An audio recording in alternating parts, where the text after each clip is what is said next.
Hello everyone. Before we start, make sure to like and subscribe to the channel. And let me know in the comments where you're watching from and what time it is right now. Some abandoned hospitals never let go of the dead. Wheelchairs roll down empty corridors, intercoms crackle with voices no one can trace, and locked operating rooms open by themselves. Because not everyone who enters leaves, at least not alive.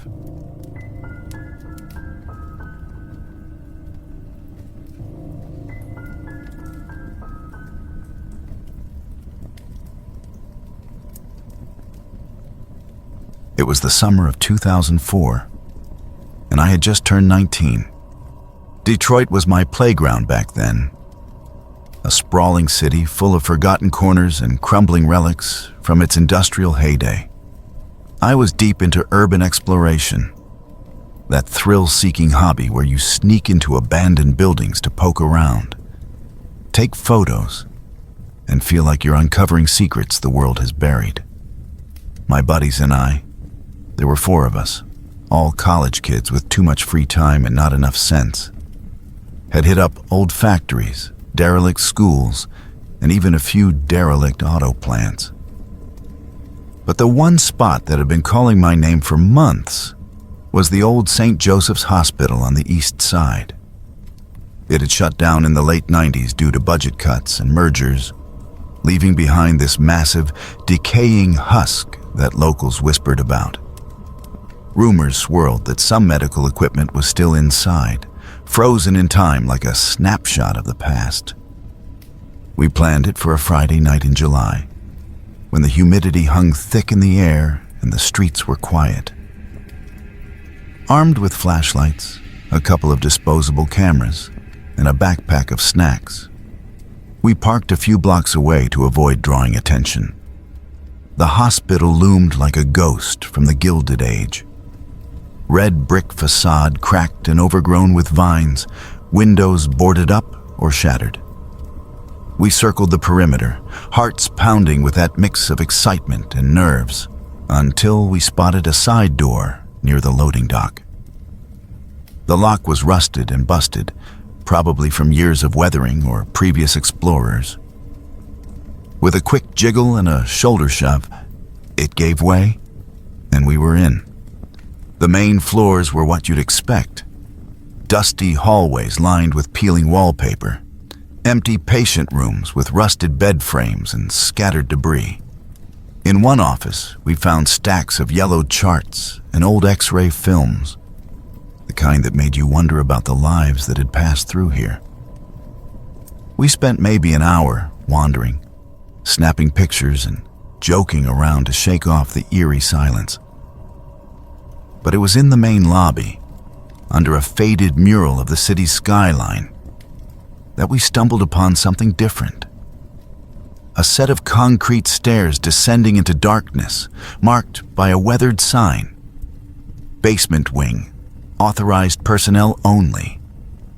None of us had heard about a basement in the online forums we frequented, which only fueled our curiosity.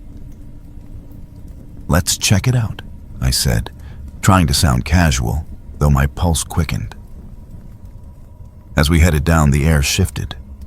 It grew colder, damper, like stepping into a forgotten cellar. A low hum vibrated through the walls, maybe old pipes or distant traffic, but it set my teeth on edge. The stairs ended at a long corridor, dimly lit by our flashlights, with metal doors spaced evenly along both sides. Each door had a small viewing slot and a label, not names but numbers. Patient 47, patient 52, and so on. It felt wrong, institutional in a way that the upper floors hadn't. We moved slowly, whispering now, our footsteps echoing off the concrete.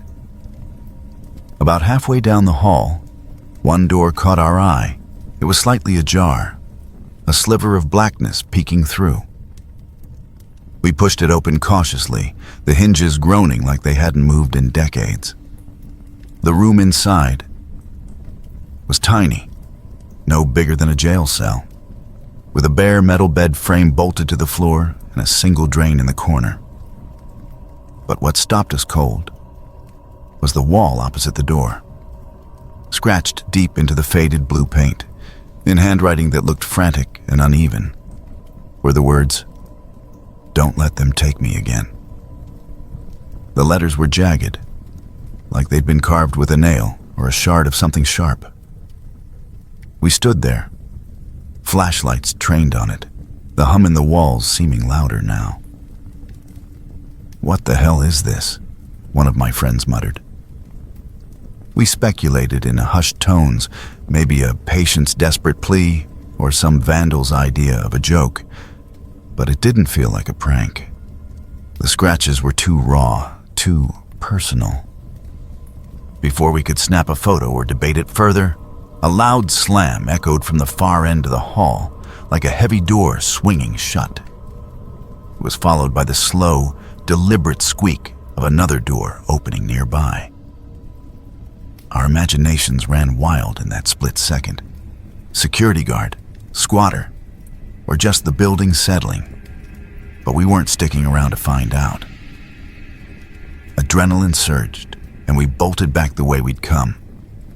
Flashlights bobbing wildly as we pounded up the stairs. We burst out the side door, piled into the car, and peeled away, laughing nervously once we were safe distance out.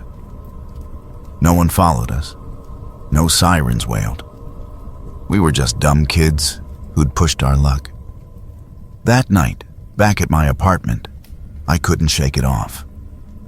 While my friends crashed out, I fired up my clunky desktop and started digging into the hospital's history online.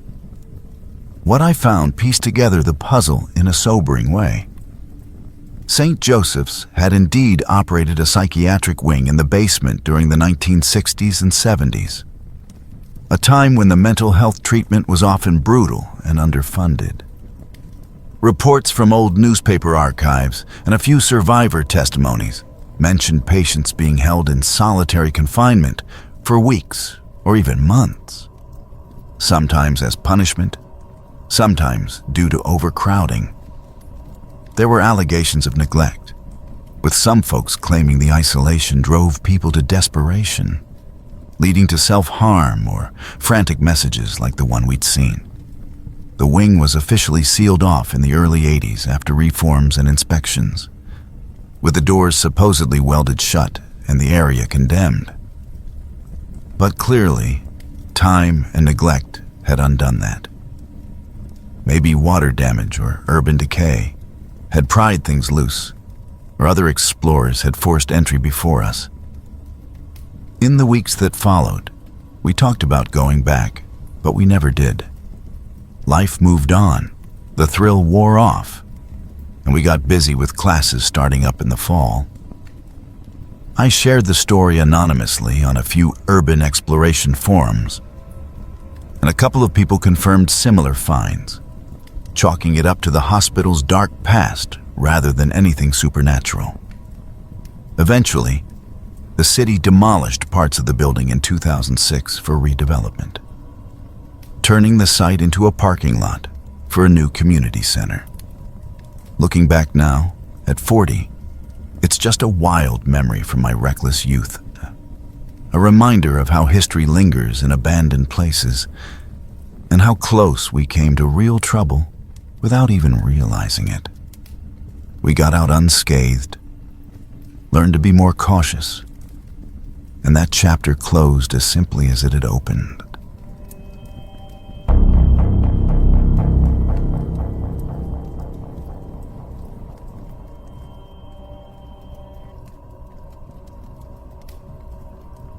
As a city code inspector for Cleveland back in 2004, my days were mostly routine, assessing derelict buildings to see if they were safe for demolition, renovation, or just boarding up tighter. That winter was brutal, with snow piling up and temperatures dipping into the single digits, making every site visit feel like a punishment. I'd bundle up in my heavy coat, steel-toed boots, and a hard hat with a flashlight clipped to it, trudging through abandoned factories, warehouses, and the occasional old institution that time had forgotten. One mid-December afternoon, I got assigned to an old hospital on the east side of town, St. Agnes Memorial. Shuttered since the early 80s after funding dried up and patients got rerouted to newer facilities. The place had been a hulking eyesore for years, its brick facade cracked and overgrown with dead vines, windows smashed out by vandals or storms. No power, no water. Just the wind whistling through gaps. Carries shadowy, that sharp, icy bite that seeps into your bones. My job was straightforward.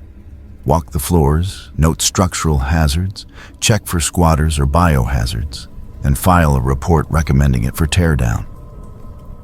The city was eager to clear the lot for some mixed-use development, so I figured it'd be a quick in and out. I parked my truck in the overgrown lot, grabbed my clipboard and toolkit, and forced open the main entrance doors, which were hanging off their hinges. Inside, it was the usual post-apocalyptic mess. Graffiti sprayed across every wall in garish colors, peeling wallpaper curling like dead skin, and black mold creeping up from the flooded basement. The air smelled of rot and the stale chemicals, probably remnants from old labs or storage rooms. I methodically cleared the ground floor. Empty patient rooms with rusted bed frames, a cafeteria reduced to shattered tiles and overturned chairs. Then moved up to the second level, where the surgical wing was located. My flashlight beam cut through the gloom, highlighting dust motes dancing in the cold air. Most of the wing was trashed like the rest of the building. Operating suites with overturned carts, scattered papers yellowed with age, and broken glass crunching underfoot. But one set of double doors at the end of the hall stood out. They were still chained shut with heavy, rusted links, the kind meant to keep people out for good. Someone had pried them apart just enough to create a narrow gap. Maybe kids looking for a thrill or homeless folks seeking shelter. I shone my light through, seeing nothing but shadows at first, then squeezed my way in, ducking low to avoid snagging my coat on the jagged metal. What I found inside stopped me cold. It wasn't the decay I'd expected. It was the opposite. The operating room looked like it had been preserved in amber, straight out of a time capsule. The central table, stainless steel, adjustable with those padded restraints, gleamed under the faint daylight filtering through a small, intact window high on the wall. No scratches, no rust.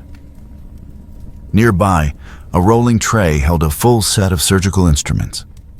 Scalpels, forceps, clamps, retractors, all laid out in precise rows, their edges sharp and spotless, without a single speck of dust or grime.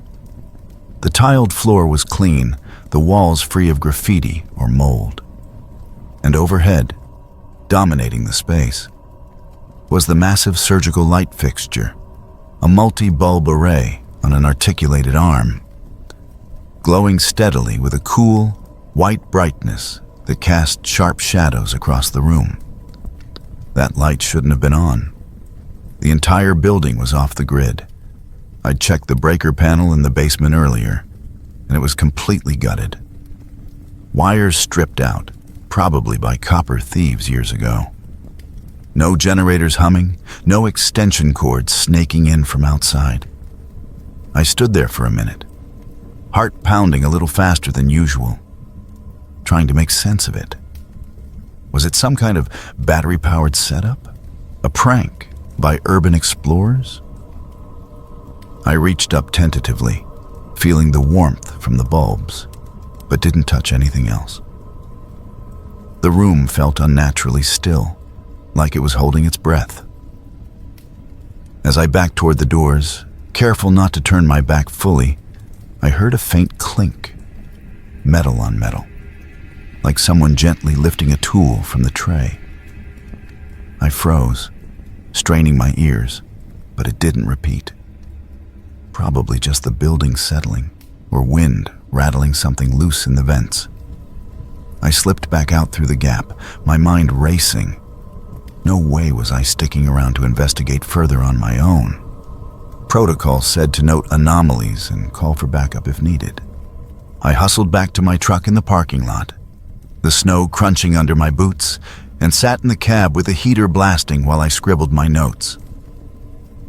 I detailed the structural issues throughout the building: collapsed ceilings in the east wing, water damage everywhere, but flagged the operating room as a potential hazard.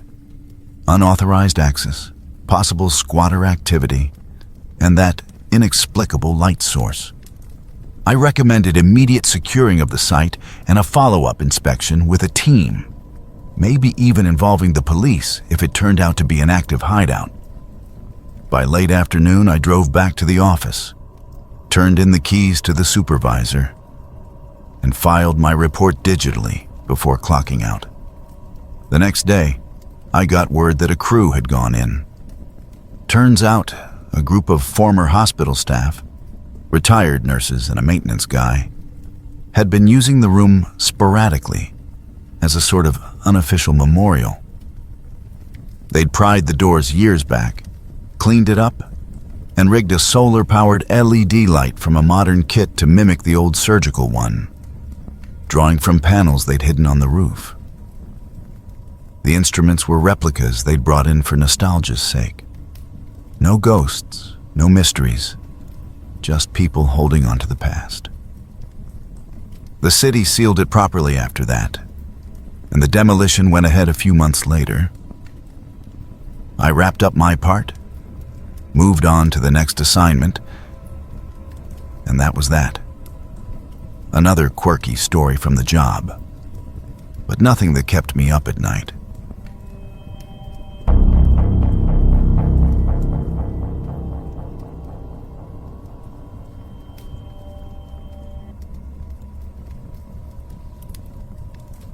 It was back in the summer of 2015 when I decided to check out St. John's Hospital in Missouri. I'm an urban explorer, been at it for years, documenting abandoned places across the Midwest with my camera and a notebook. Places like old factories, forgotten schools, and hospitals. They're eerie, sure, but there's something about capturing the decay, the way time reclaims everything. St. John's had been on my list for a while. I'd heard about the fire that gutted it in 1973, how it started in the basement and roared up through the wings, leaving half the building a blackened shell. The hospital was shut down after that, boarded up and left to rot. By the time I got there, it was a magnet for folks like me, though the locals warned it was unstable and off-limits. I parked my truck a ways down the road, not wanting to draw attention, and hiked through the overgrown lot. The main entrance was chained, but there was a spot around the side where the fence had been cut, probably by other explorers. I slipped through, flashlight in hand, even though it was midday. The sun filtered in through broken windows, but the interior was a maze of shadows and charred walls. The air was thick with that musty smell of old plaster and mildew, mixed with something sharper, like faint charcoal. I started in what looked like the lobby, snapping photos of crumbling reception desks and scattered papers yellowed with age. As I pushed deeper, I made my way to the burned wing. The old surgical ward, from what I could tell by the faded sign still hanging crooked on the walls. That's where things got really intense. The fire had hit hard here. The heat must have been insane. I found hospital beds twisted into grotesque shapes, the metal frames warped and fused together like modern art gone wrong. Wheelchairs too, some melted partially into the floor tiles, their rubber wheels reduced to hardened blobs. It was a frozen snapshot of chaos, and I spent a good half hour documenting it all, zooming in on the details. Rusted IV stands toppled over, surgical lights dangling from exposed wires. I was careful where I stepped. The floor was littered with debris. Chunks of ceiling, broken glass, shards of tile. Every footfall crunched or echoed. No way to move quietly. That's when I first heard it. A faint rolling sound, like wheels on a smooth surface, coming from down the hallway. At first, I thought it was my imagination, or maybe an animal scurrying through the mess. But it persisted, steady, rhythmic, echoing off the walls. It didn't make sense. The corridor ahead was even worse than where I stood, piled with rubble and fallen beams. No one could roll anything through there without making a racket. I froze, listening. It grew clearer, almost deliberate, like someone pushing a cart or a chair. My heart picked up, but I'm not one to bail at the first weird noise. Curiosity wins out every time. I edged forward, picking my way over the debris, shining my light ahead. The sound led me to a side room, what might have been a recovery area or something. The door was half off its hinges, and inside, the destruction was total. Walls scorched black, windows blown out, vines creeping in from outside. And there, in the middle of the room, was an old wheelchair. It wasn't melted like the others. Somehow, it had survived more intact, though rusted and dusty. But it was moving, slowly turning in place, like it had been given a gentle spin and was winding down. No breeze in there, no drafts I could feel. I stared at it for a minute, waiting for it to stop, but it just kept lazily rotating. I checked around. No strings, no tricks, nothing. Just the chair, turning on its own in that silent room. I snapped a few photos, but my hands were shaking a bit. Didn't stick around long after that. The whole place felt heavier, like the air was pressing in. I got out of there without incident, back to my truck, and drove straight home. That night, I uploaded the pics to my blog and started digging into the history of St. John's.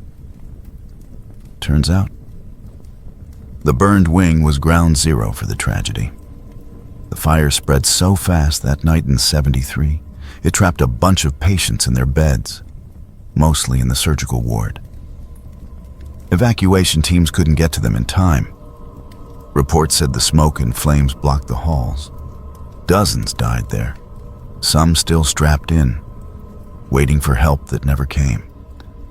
It explained the twisted beds, the wheelchairs, artifacts from that nightmare. I even talked to a few locals later, over coffee at a diner nearby. They said on humid nights, you can still catch a whiff of smoke lingering around the ruins, like the fire's echo never fully faded. In the end, I wrapped up my documentation of St. John's like any other site. Posted the full album online, wrote up the story for my followers, and moved on to the next spot, an old mill up in Illinois. Urban exploring's full of odd moments like that.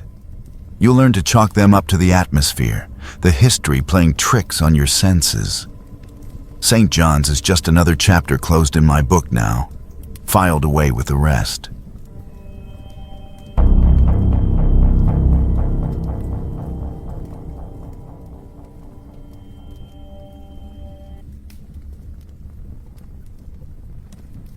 Back in 2011, I was scraping by as a security guard in Sydney, taking whatever gigs came my way through the agency. It wasn't glamorous work, mostly standing around warehouses or construction sites, but it paid the bills. That year, I got assigned to an old psychiatric hospital on the outskirts of the city. The place had been shut down for decades. A relic from the mid-20th century with peeling paint, overgrown weeds cracking through the concrete, and wards full of rusted beds and forgotten medical equipment. It was slated for demolition to make way for some new housing development. so my job was simple. Patrol the grounds and buildings nightly to keep out vandals, squatters, or urban explorers who might get hurt poking around. Most shifts were dead quiet. I'd start at dusk, armed with a flashlight, a radio, and a thermos of coffee, walking the perimeter first before looping through the main buildings. The hospital was massive. Multiple wings connected by long, echoing corridors that smelled of mold and dust. I'd check locks, shine my light into dark corners, and log anything unusual like a broken window or fresh graffiti. Nights blurred together. The occasional possum scurrying across the roof, wind rattling loose shutters, or distant traffic from the highway. Nothing exciting, which suited me fine. I was in my mid-30s, divorced, and just trying to keep things steady for my kid on weekends. One Tuesday night in late autumn, it must have been around May, with the air turning crisp, I clocked in as usual. The site manager had mentioned that they'd be starting prelim demo work soon, so I was extra vigilant about securing the place. Around 2 a.m., deep into my third loop through the interior, I heard something out of the ordinary. It was a faint crying sound, like a child sobbing softly but steadily, coming from the direction of the old children's ward. That wing was one of the creepier parts of the hospital. Smaller rooms with faded murals of animals on the walls, tiny beds bolted to the floor, and isolation chambers they used back in the day for behavioral therapy.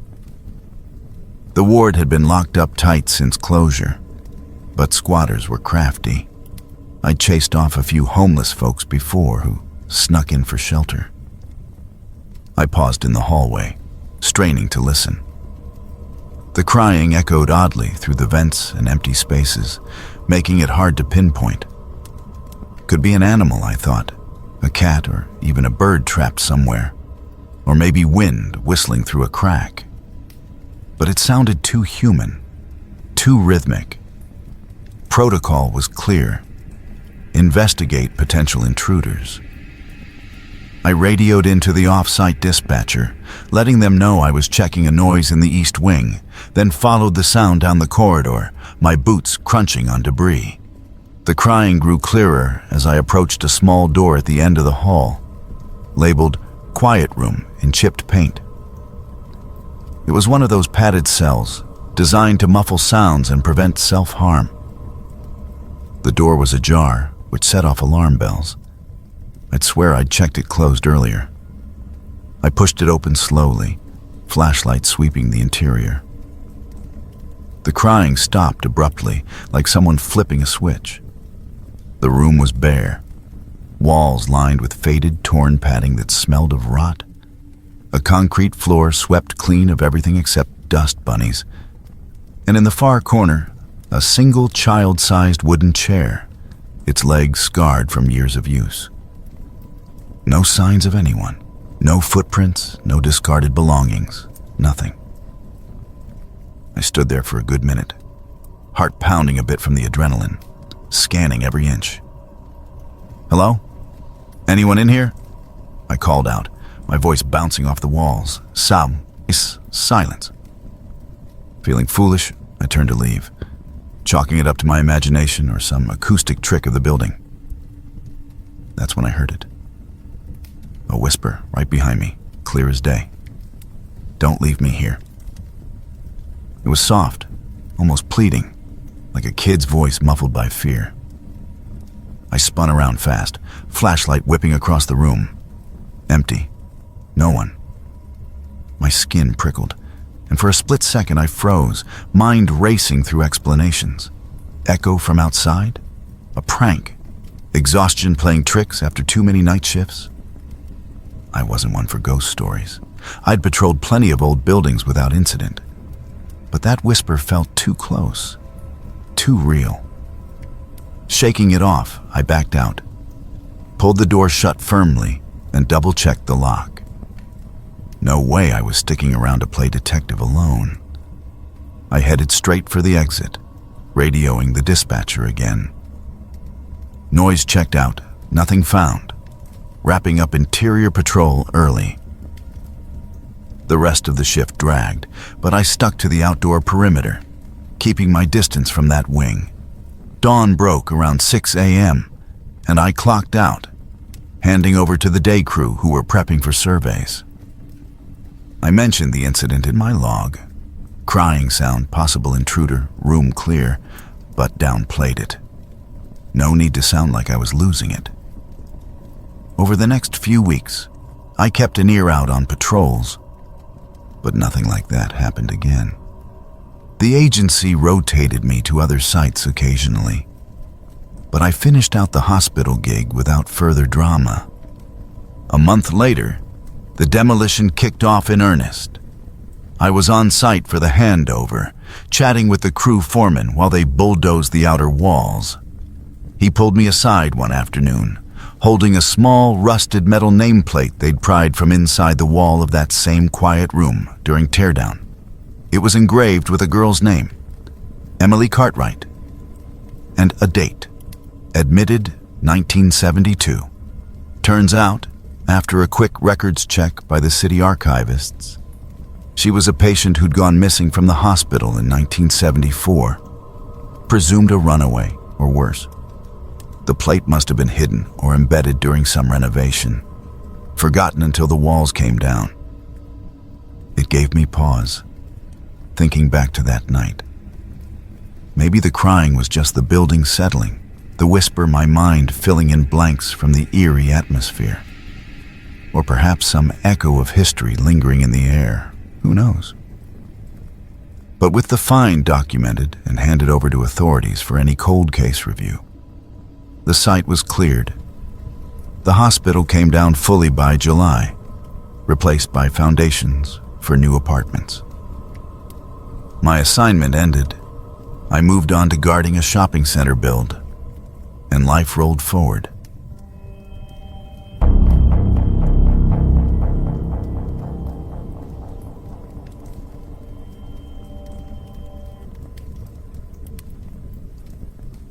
In the summer of 2012, I found myself in Manila, Philippines, as part of a volunteer group organized by a local historical society. Our mission was straightforward: to photograph and document old abandoned buildings slated for potential preservation or redevelopment. Manila's urban landscape is dotted with these forgotten structures, remnants of colonial eras, wartime scars, and economic shifts. And our work aimed to capture their stories before demolition crews erase them forever. That particular week, we were granted special access to the derelict St. Raphael Public Hospital, a sprawling 5-story edifice in the heart of the city that had stood empty since a devastating fire in 2008. The blaze had originated in the electrical system on the upper floors, gutting much of the 4th and 5th levels and forcing the hospital's abrupt closure. What remained was a charred skeleton of a building, its once white walls now marred by smoke stains and peeling paint, overgrown with vines creeping through shattered windows. Our team consisted of about a dozen volunteers, photographers, historians, and architecture enthusiasts like myself. I was there with my camera gear, tasked with capturing high-resolution images of the interior details, the ornate tilework in the lobby, the rusted medical equipment left behind, and the eerie emptiness of the wards. We arrived early one humid morning, equipped with flashlights, hard hats, and permission slips from the city authorities. The building's power had been officially disconnected years ago for safety reasons, and we were warned to watch for unstable floors and lingering hazards from the fire damage. Our guide, a retired city engineer named Mr. Santos, led us through the ground floor, pointing out areas to avoid while we set up our equipment. As the day progressed, we methodically worked our way upward, floor by floor. The air grew thicker with dust, and the faint, acrid scent of old smoke that seemed to cling to everything. By midday, we reached the third floor, which had escaped the worst of the flames, but still bore the marks of abandonment. Scattered papers yellowed with age, overturned chairs, and graffiti from urban explorers who'd snuck in over the years. At the nurses' station, a central hub with a long counter, outdated filing cabinets, and a bank of ancient intercom panels.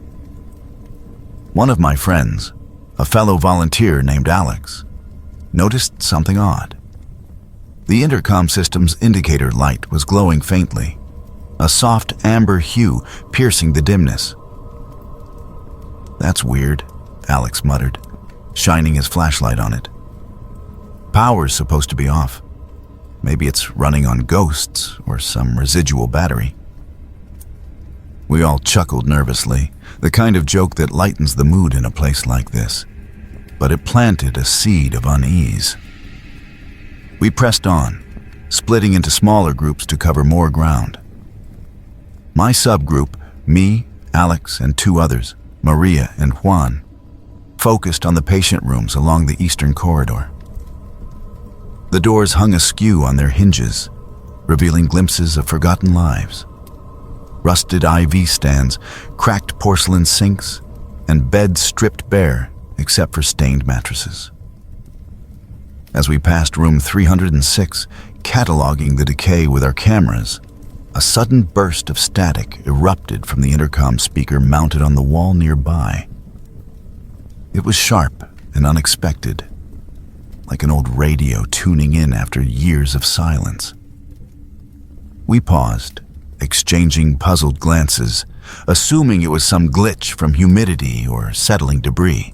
Then, a woman's voice emerged from the static, calm, soft, almost professional, as if she were speaking from a distant memory. "Code Blue, room 308. The words hung in the air, clear and deliberate, sending a chill down my spine despite the tropical heat seeping through the broken windows. We all froze, our flashlights trained on the speaker as if it might reveal a source. Room 308 was right in front of us, its door slightly ajar, creaking faintly in the draft. Peering inside, the scene was a stark reminder of the fire's toll. The metal bed frame twisted and blackened, walls streaked with soot like dark veins, and the floor littered with charred remnants of curtains and linens that had never been cleared away. Before we could process it, the intercom crackled again, the voice returning with a hint of urgency. "Please, come quickly." It was the same tone, but this time it felt more insistent, echoing slightly in the empty hallway. My heart raced. Rational thoughts flooded in. Was there a squatter hiding somewhere, playing a prank? Or perhaps some old wiring had short-circuited, replaying a recorded message from the hospital's final days? We didn't stick around to investigate further. Adrenaline kicked in, and we backed away, regrouping with the others at the nurses' station. Mr. Santos, when we told him, shrugged it off as probably just old equipment acting up. But his face paled a bit, and he suggested we wrap up the third floor early and move on. We didn't abandon the site entirely, though. Professionalism won out over fear. We were there to do a job, and bailing midway would have undermined the whole project. Instead, we documented the intercom anomaly in our notes. Photos of the glowing light, timestamps of the incident, and continued photographing the remaining floors, albeit with quicker paces and more frequent check-ins. By late afternoon, we'd covered the accessible areas, compiling hundreds of images and sketches that would later contribute to a preservation report submitted to the Historical Society. Back at our base camp in a nearby community center, I couldn't shake the experience. Curiosity got the better of me, so I dove into the hospital's archived records, digitized and available through the city's public library database. What I uncovered added a layer of poignancy. During the 2008 fire, a dedicated nurse named Elena Ramirez had perished in room 308 while attempting to evacuate a bedridden elderly patient. The flames had spread too rapidly, trapping them both. Neither made it out alive. It was a tragic footnote in the hospital's history, one that explained the eerie specificity of what we'd heard. Though whether it was a genuine echo or our imaginations filling in the blanks, I'll never know for sure. In the end, our volunteer stint concluded without further incidents. We submitted our documentation package a few days later, complete with recommendations for salvaging architectural elements like the original wrought iron staircases. The Historical Society praised our thoroughness, and parts of the hospital were eventually integrated into a memorial park, preserving its legacy in a tangible way. As for me, I returned home with a portfolio of haunting photos and a story that, over time, became just another chapter in my adventures. Grounded in reality, a reminder of how the past lingers in unexpected ways. But ultimately, case closed as we moved on to the next project.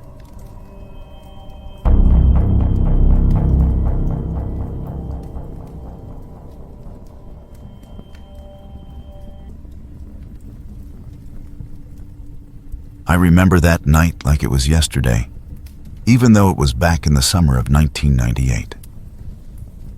I was 16, living in a run-down neighborhood on the east side of Detroit, where abandoned buildings were as common as potholes.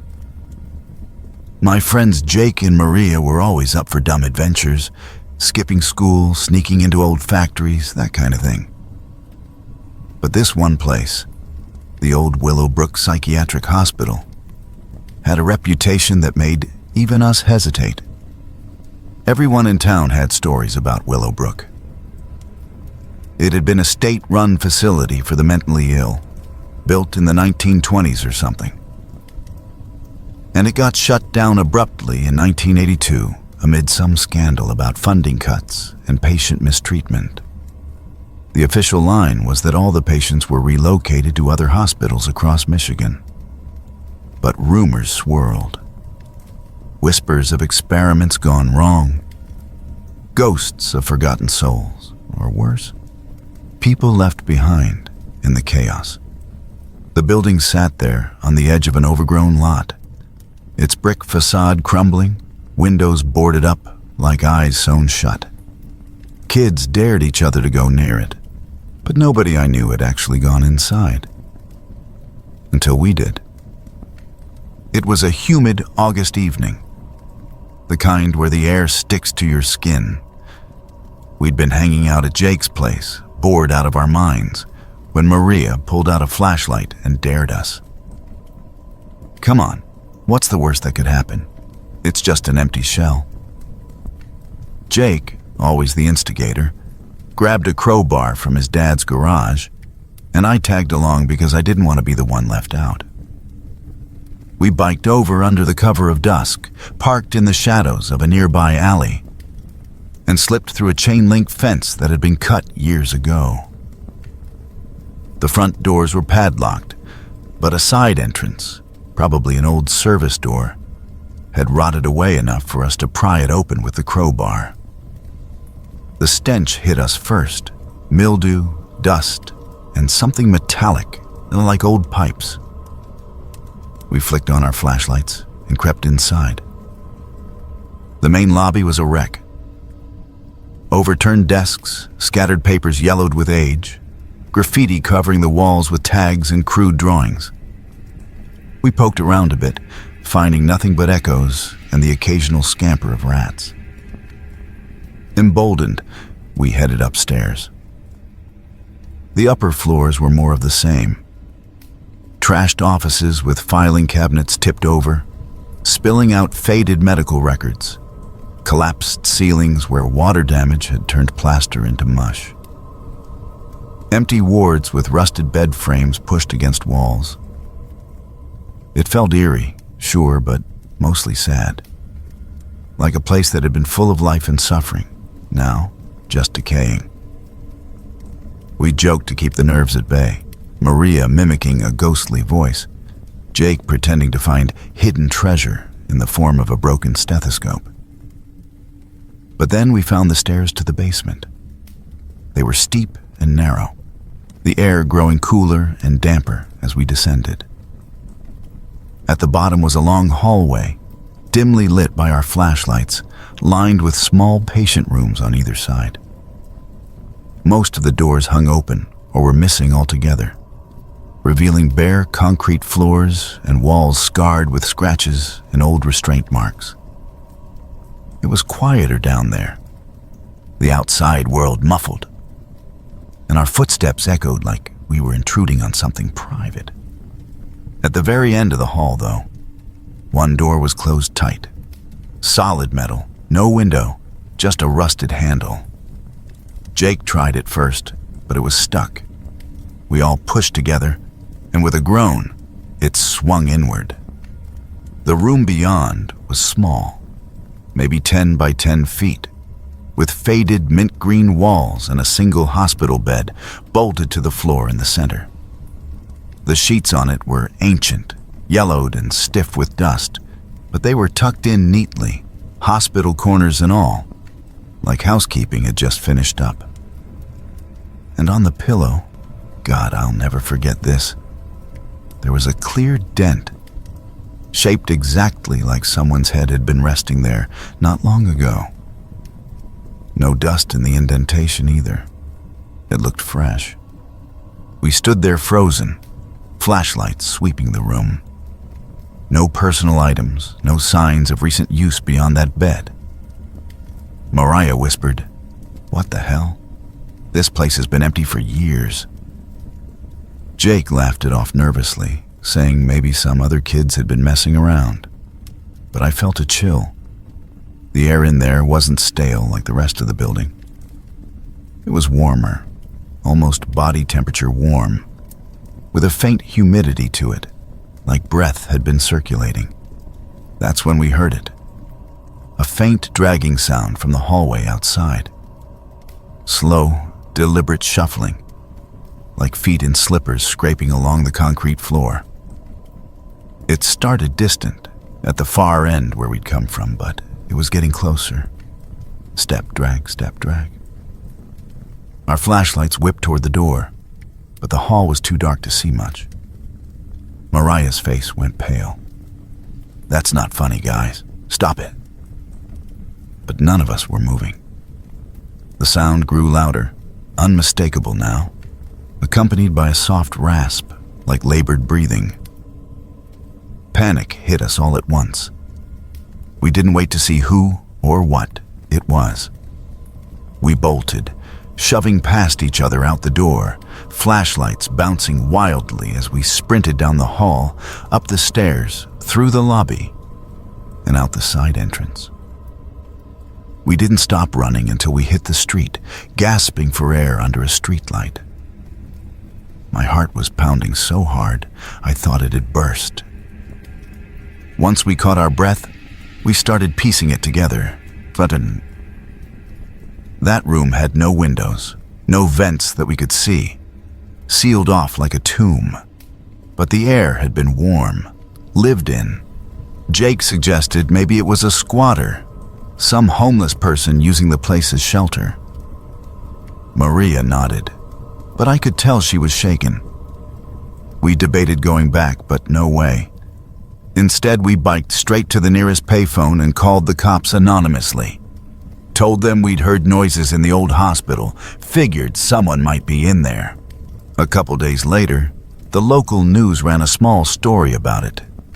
Police had checked out Willowbrook after a tip, found signs of recent habitation in the basement, a makeshift bed setup, some canned food wrappers, and footprints in the dust.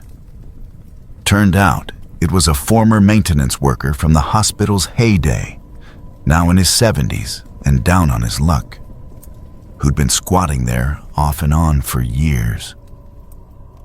He'd heard us coming and hid, shuffling away to avoid confrontation. No ghosts, no last patient. Just a sad old guy reliving his past in the only place he knew. They got him into a shelter, boarded up the building tighter, and that was that. We never went back. And Willowbrook was demolished a few years later to make way for a strip mall. Looking back, it was more heartbreaking than horrifying. A reminder of how places and people get left behind. But man, in that moment, it felt like something out of a nightmare.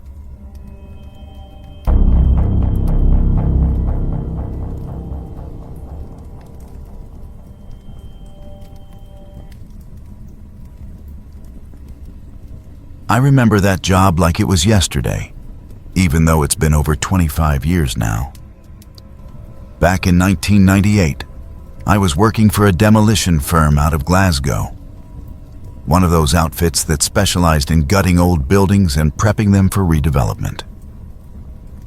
We'd landed a contract to strip out the insides of this abandoned children's hospital on the outskirts of the city. St. Mary's Pediatric, I think it was called. The place had been shuttered since the early 80s, left to rot while the council debated what to do with it. Finally, some developer swooped in with plans to turn it into luxury flats. The kind with exposed brick and modern kitchens slapped over the bones of history.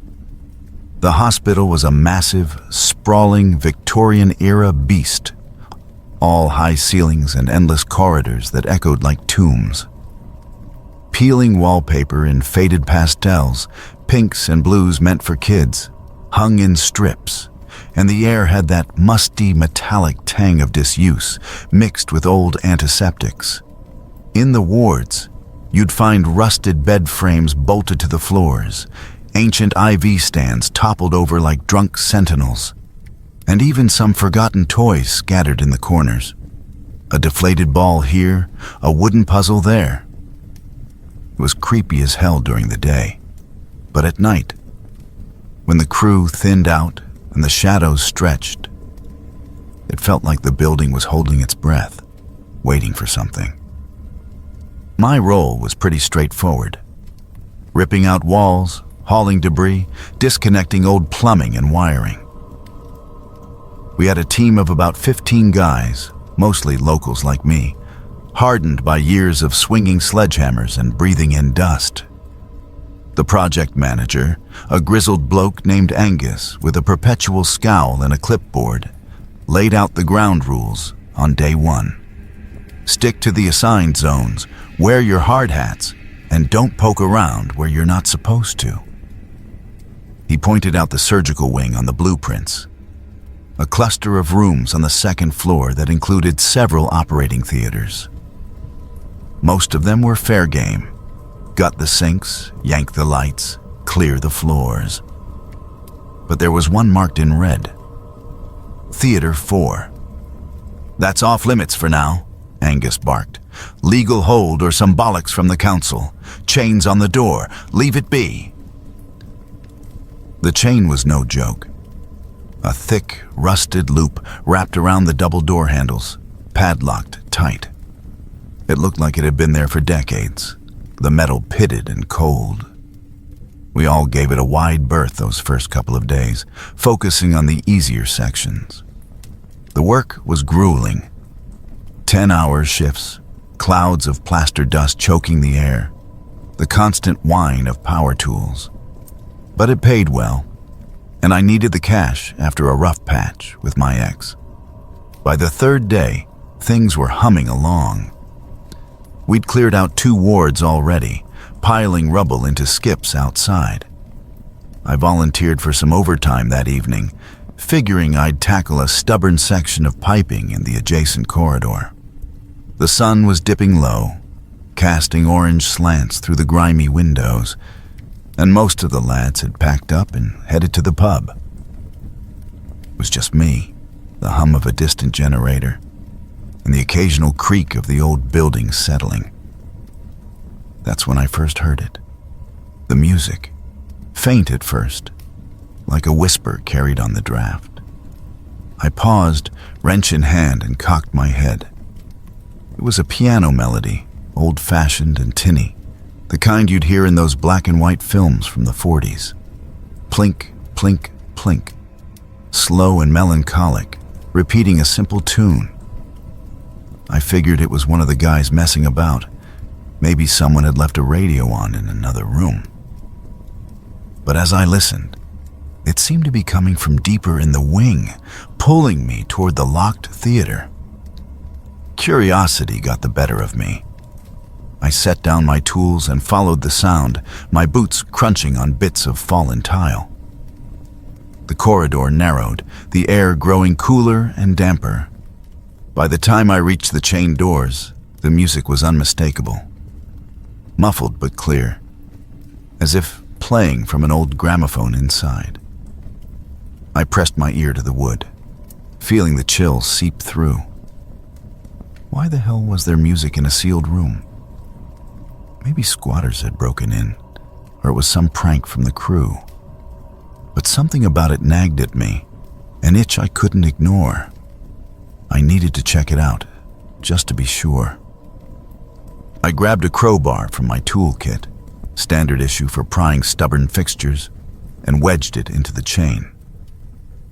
It took a few good yanks, the metal groaning in protest, but the links finally gave way with a sharp snap. The doors creaked open a crack, and just like that, the music cut off mid-note. Silence rushed in, thick and absolute. Pushing the doors wider, I stepped inside, flashlight in hand. The beam swept across the room, and I froze. Unlike the rest of the hospital, which was a mess of decay and neglect, this theater looked almost pristine. The walls were spotless white tile, no cracks or mold. A single operating table dominated the center, its leather padding faded but intact, under a massive hanging lamp that dangled like a spider from the ceiling. Surgical trays lined the walls, empty but polished, and in the corner sat an ancient anesthesia machine, its dials frozen in time. But what really caught my eye was the doll on the table. A child's porcelain doll, dressed in a frilly Victorian outfit, its face cracked like a spiderweb across the cheeks. The eyes, glass, unblinking, that stared right at me. And for a split second, I swear it felt like they followed my movement. A chill ran down my spine, but I shook it off. Probably just the draft, or my imagination running wild in this godforsaken place. I didn't linger. Backing out slowly, I pulled the doors shut behind me. As they clicked into place, I noticed the chain. Somehow, it was draped back over the handles, though I could have sworn I'd left it dangling on the floor. Must have caught on something when I closed up, I told myself. No point in dwelling. I wasn't about to report it and get chewed out by Angus for meddling. I finished my shift that night without another peep from the room, packed up my gear, and headed home for a hot shower and a pint. The next few days, I steered clear of that wing, focusing on the lower floors. Word got around the site about the theater's history, though. Over lunch one day, one of the older lads, a wiry veteran named Tam, who'd been in the trade forever, mentioned it casually. "Aye, that room's been locked since the 50s, he said, chewing on a sandwich. Series of botched operations back then. Anesthetic mishaps with the wee ones. Faulty equipment or something. Hospital swept it under the rug. But folks say a handful of kids didn't wake up. Nasty business, but ancient history now." It made sense of the doll, in a grim way. Maybe a memorial left by staff, or just forgotten in the haste to seal it off. I didn't pry further. We had work to do. The project dragged on for another month or so, but we powered through. Gutted the wards, stripped the wiring, hauled out tons of debris. The surgical wing got cleared eventually, once the hold was lifted. Turned out it was just paperwork delays over asbestos testing. Theater 4 was emptied like the rest. Table dismantled, lamp removed, doll probably tossed in a skip or donated somewhere. No more music, no more weirdness. Just another room reduced to bare walls. By the end of it, the building was a hollow shell, ready for the builders to swarm in and turn it into posh apartments.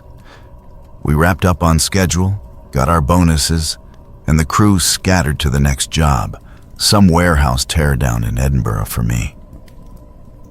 Looking back, that night in the theater was just one of those odd moments on a site full of echoes from the past. Buildings like that hold on to their stories, but in the end, it's all bricks and mortar. Life moves on, and so did I.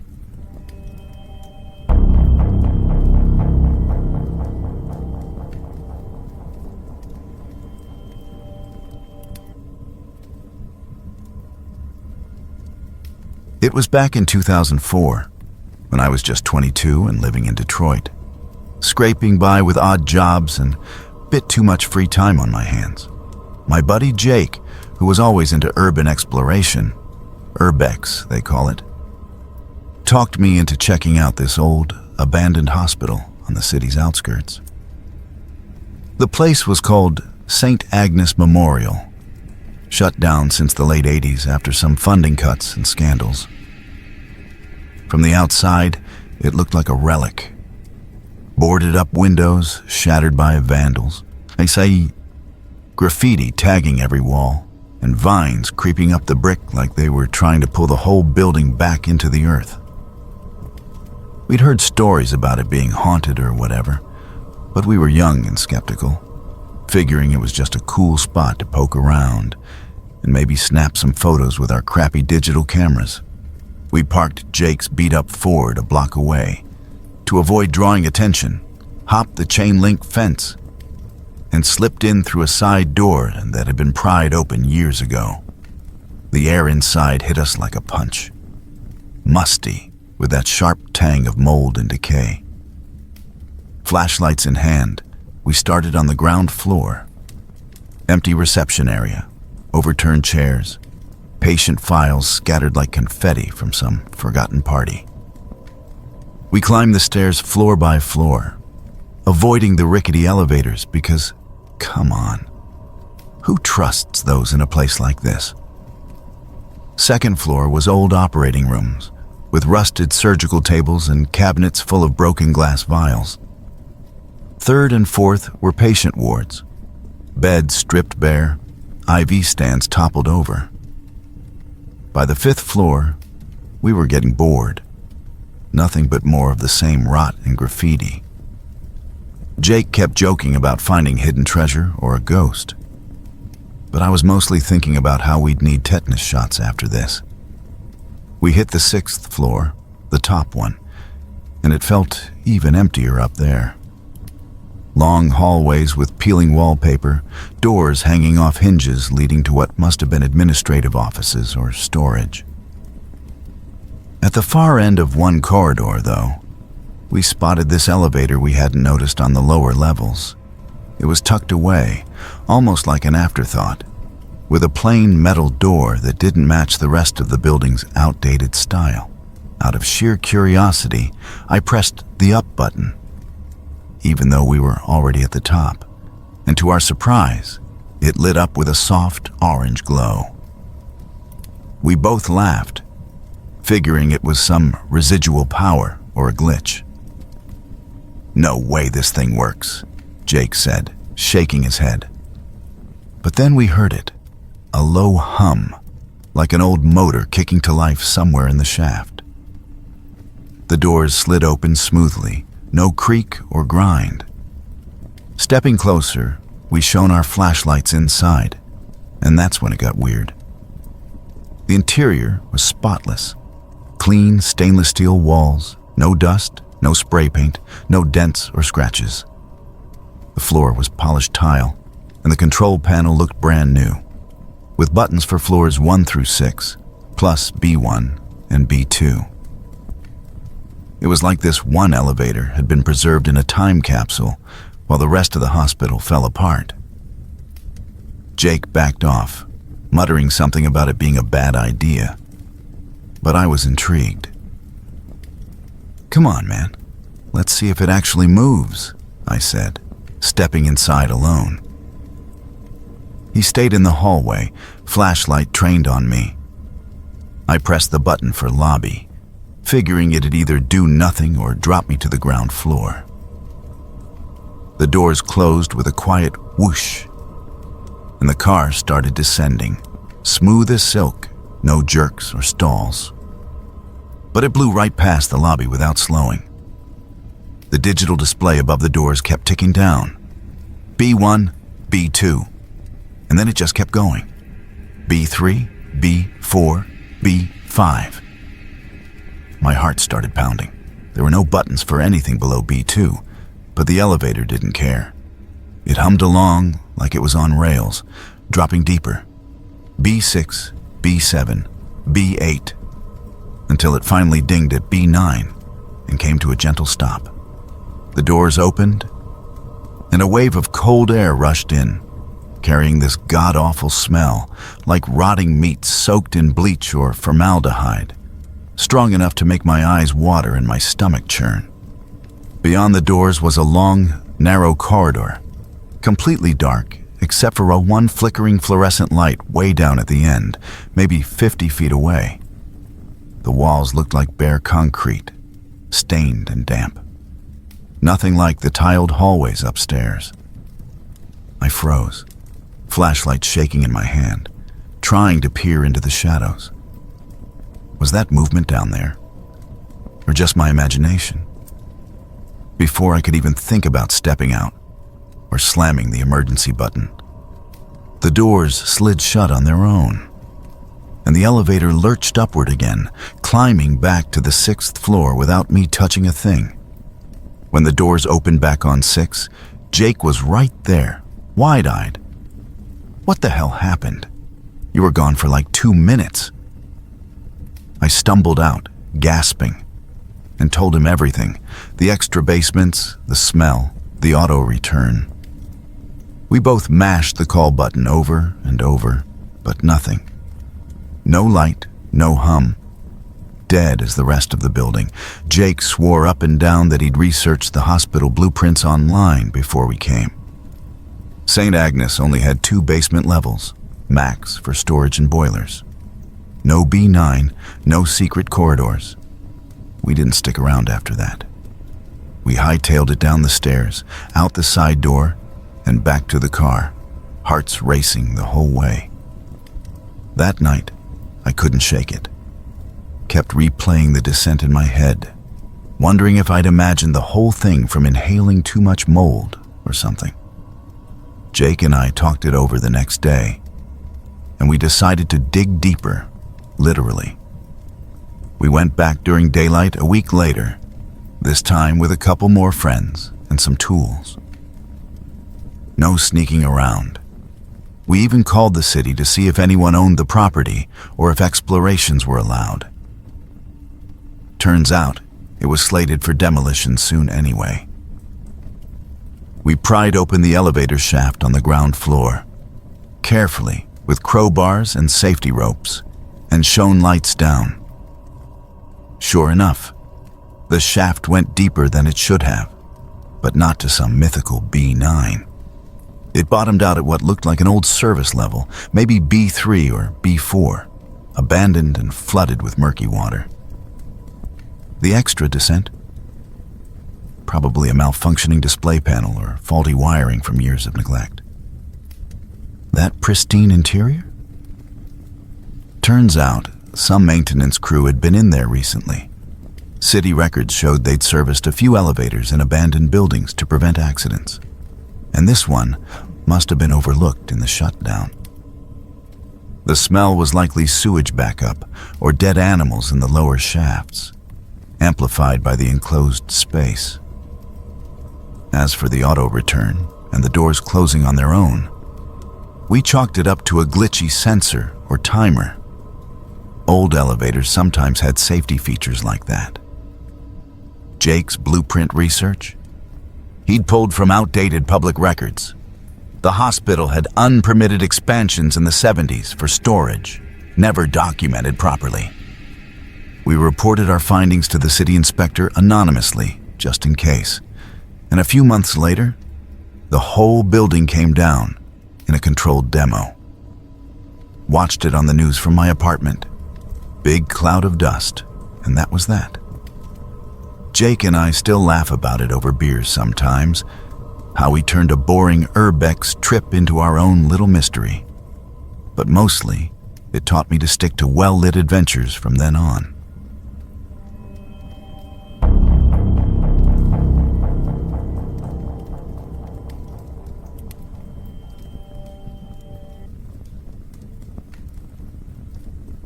It was back in 2011, when I was part of a small documentary crew, piecing together a film about the long-term aftermath of Hurricane Katrina in New Orleans. Our focus was on the forgotten corners of the city, the places where recovery had stalled, leaving behind shells of what used to be vital community hubs. One of those spots was an old charity hospital that had been shuttered since the storm hit in 2005. The building was a hulking, decaying beast. Windows boarded up, walls streaked with mold from the floodwaters, and entire floors stripped bare by looters and salvagers. But the basement morgue, that had somehow been left mostly untouched, like time had just paused down there. We'd gotten permission to film inside through some local contacts. Nothing official, but enough to keep us out of trouble. Our team was lean. Me as the director and camera op. My sound guy, Jake, a producer named Sarah, who handled logistics, and a local historian we'd hired as a guide to narrate the history. We arrived early one muggy morning in late summer. The air thick with that unmistakable Louisiana humidity mixed with the faint rot of abandonment. We lugged our gear down a rickety staircase, tripods, mics, lights, the works, because the main elevators had been gutted years ago. The morgue was at the end of a long, dimly lit corridor, its double doors still bearing faded signs warning of biohazards. Pushing through those doors was like stepping into a freezer. The tile floors were cold and slick underfoot, echoing our footsteps in a way that made the space feel even emptier. Rusting gurneys were pushed against the walls, some with faded stains that we didn't linger on. Rows of body drawers lined one side, their handles tarnished and doors slightly warped from the moisture. The air down there was stale, with a metallic tang that clung to your clothes. We set up quickly, filming establishing shots. The autopsy table in the center still bolted to the floor, and the drains that had probably seen more horror than any of us cared to imagine. Sarah interviewed our historian about how the morgue had overflowed during the storm, bodies piling up as the power failed and the city descended into chaos. It was heavy stuff, but that's what the doc was about. Real stories, real loss. As we wrapped the interview segment, Jake paused while coiling a cable. "Hold up," he said, tilting his head toward the corner of the room.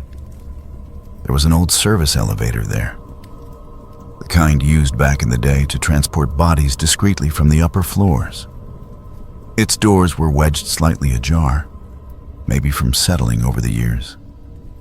And Jake swore he heard something, a faint shuffling or scraping from inside the shaft. We all froze, listening. I didn't hear it at first, but then there it was, a soft, irregular movement, like something shifting in the dark. Sarah joked about rats, but Jake wasn't buying it. Curiosity got the better of us. So we grabbed a flashlight and pried the doors open wider with a crowbar from our toolkit. The elevator car was right there on our level, doors fully parted now, revealing a cramped box with peeling paint and a control panel covered in dust. No lights, no hum of electricity. The whole building had been off the grid for years. But what caught our eye was the floor. There was a thin layer of moisture on the tiles, fresh enough to glisten under our lights.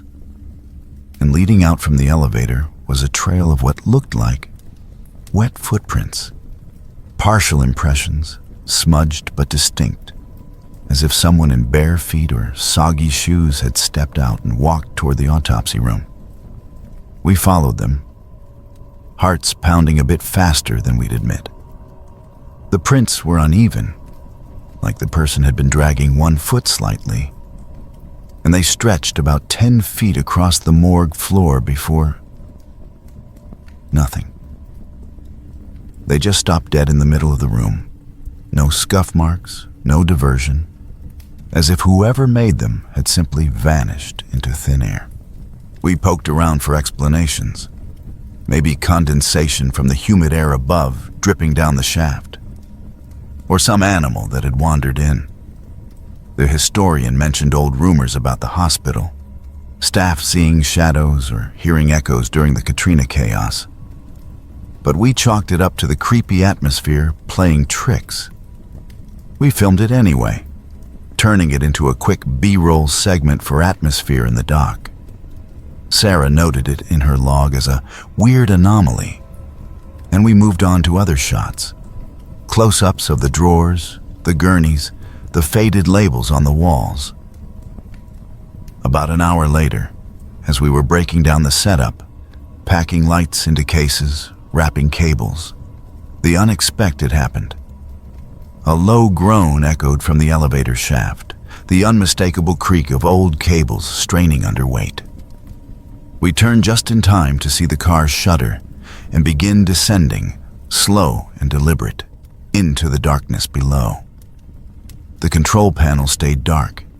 No buttons lit, no power source we could see. It dropped out of sight, and then from deep in the shaft came a faint ding, like it had arrived at the basement level, even though there was no basement listed on the old blueprints we'd reviewed. That stopped us cold. Jake muttered something about getting the hell out, but Sarah, ever the practical one, shone her light down the shaft. Empty, just cables swaying slightly.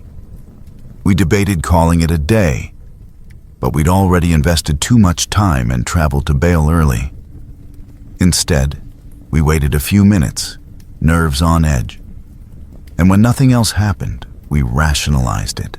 Maybe residual tension in the cables releasing, or a counterweight shifting after years of disuse. The historian suggested it could be vibrations from a passing truck outside, amplified through the building's frame. We tested the theory by jumping near the shaft. Nothing moved. Satisfied enough to continue, we finished packing our gear carefully, double-checking we hadn't left anything behind. No way were we abandoning equipment. That stuff was expensive, and we had a budget to stick to. We hauled everything back up the stairs, loaded the van, and called it for the day. The footage from the morgue ended up being some of the most evocative in the final cut. Eerie, yes, but grounding the story in the hospital's tragic history. We wrapped the documentary a few weeks later after filming other sites around the city, edited it over the next couple of months, and premiered it at a small film festival in New Orleans. It got decent reviews for capturing the lingering scars of Katrina, and while we occasionally joked about the ghost elevator over beers, it became just another quirky anecdote from the shoot. The project was done, the film archived, and life moved on. No loose ends, no lingering mysteries. Just a strange day in an old building that time had mostly forgotten.